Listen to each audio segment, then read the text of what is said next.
All right, kick it.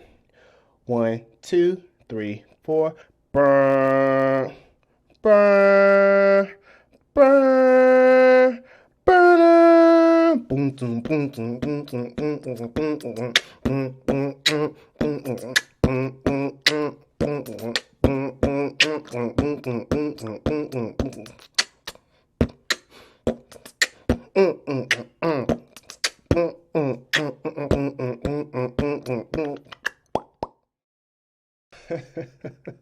What's up, guys? Welcome to the Breakdown, where we talk about everything cars, news, and reviews. If you are new to the channel, welcome. If you're not, welcome back.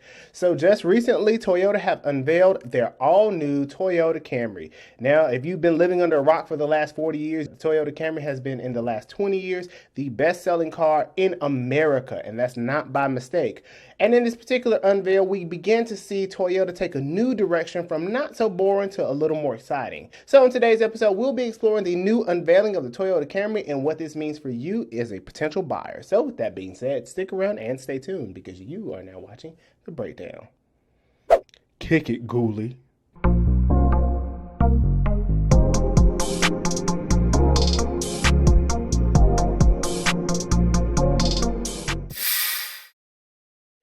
Shibba boom boo boom, shibba boom boo boo, shibba boo boo. If y'all have never seen Quakebusters, I highly recommend that you guys watch that. The movie is so funny. Mary had a little lamb, but I ate it! As always, if you're new to the channel, feel free to click that like and subscribe button. It definitely means a lot to me, more so than the YouTube algorithm. So in this particular video, we will be going over the styling cues, the design language, as well as the overall engineering. Try not to get too deep into that, but more importantly, some of the decisions that were made by Toyota to change some things, as the Toyota Camry is their second best-selling car next to the RAV4, and there were some very important decisions that were made to help make this thing possible. So with that being said, let's go ahead and take a whip on in to the new Toyota Camry.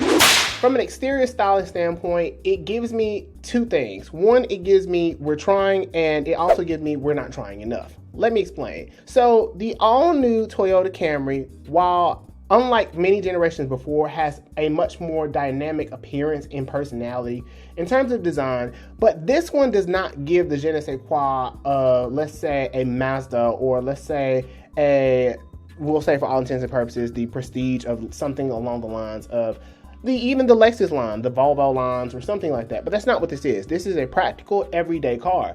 And so they tried to inject a little more personality into this one, and I don't necessarily have a problem with it.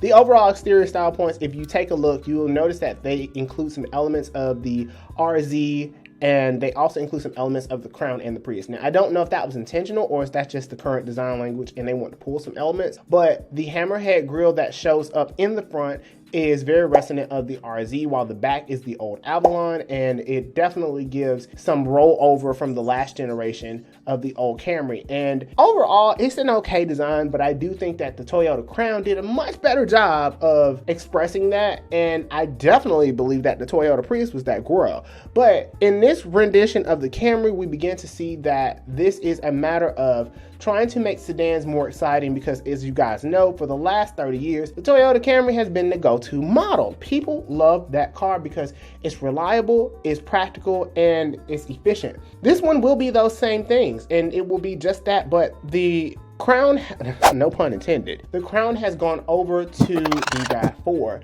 The RAV4 has taken a lot of that market, which we already know. The exterior styling, try to give it some level of excitement, and unfortunately, even with the nice wheels, I believe the XSE package is the one that you're probably going to want more so than the XLE. The XLE is probably the better option because it's closer to Lexus without the Lexus price tag. But the overall styling cues, even with the grille, even with the exhaust tips and the sport fascia accents, I gotta say, it's trying, but it's not trying enough. Now, in terms of interior, the interior is very much the same as the old model in the sense of it's spacious, it's nice and plush, and most Camrys tend to be kind of like, for all intents and purposes, washing machines mixed with sewing machines. There's not really much blase that you're gonna get from a Camry, but you can always expect the appointments to be very nice and very well put together. Simply put, the Toyota Camry is very much 1 + 1 = 2. There is no multiplication, division, whatever. There's no whoop-de-woo, won't-de-wonts. That's all you're gonna get. From a tech perspective, they give you the standard features that we all know and love from most practical sedans. Of course, you're going to get your push button start. You're going to get your 12-inch radio if you upgrade to it, wireless CarPlay, charging ports, turn signals, adaptive driver assistance systems, or ADAS. You can get a panoramic sunroof, which I believe you could get on the last generation, but it looks like you're almost in the interior of the Crown from what I saw, especially the steering wheel, but I really like it on the Prius. The Prius did the best job of executing this design and this styling language because the Prius was much more sleek, dynamic, and that was from a efficiency standpoint, but it was much more exciting to me. The Camry tried it and was like, we were like, boo, get off the stage. And I don't hate the Camry as much as I just am underwhelmed. And maybe that's my fault for expecting more from the Toyota Camry. From an engineering standpoint, this will be an all-wheel drive only option. We don't know if it's going to go front-wheel drive, which traditionally Camrys have been front-wheel drive. Hey guys, so I did get some clarification on that. The Toyota Camry will come both as a front-wheel drive and an all-wheel drive model. Depending on which spec you pick will determine the horsepower. The front-wheel drive model will come with 225 horsepower, whereas the all-wheel drive model will come with 232 horsepower as a hybrid exclusive model only. So if that's something you're considering, just be mindful that they come both as front-wheel drive and all-wheel drive models. Now, back to the show. This will be much more different as this is a hybrid only model. And I don't know how I feel about that. But I think the thing is that we saw a very similar thing with the Honda Accord. And in defense of Toyota, I completely understand why they did it. Honda first dropped the V6 option, then they went to the Turbo 4, then they went hybrid exclusively on the Honda Accord. There's only the 1.5 turbo, but for the most part, the mass market for Honda Accords were the hybrid models, and the same goes for Toyota. But unlike that, there will be no naturally aspirated option. There will only be the hybrid model. Now, the reason why they did this obviously is because there's been a lot of discrepancy and discourse about EVs and which route we should go. And Toyota has always been on the bandwagon of we probably need to go hybrid before we go EVs. And this is the 5th generation of their hybrid system, which also makes sense because they've invested a lot of money in research and development to make this thing happen.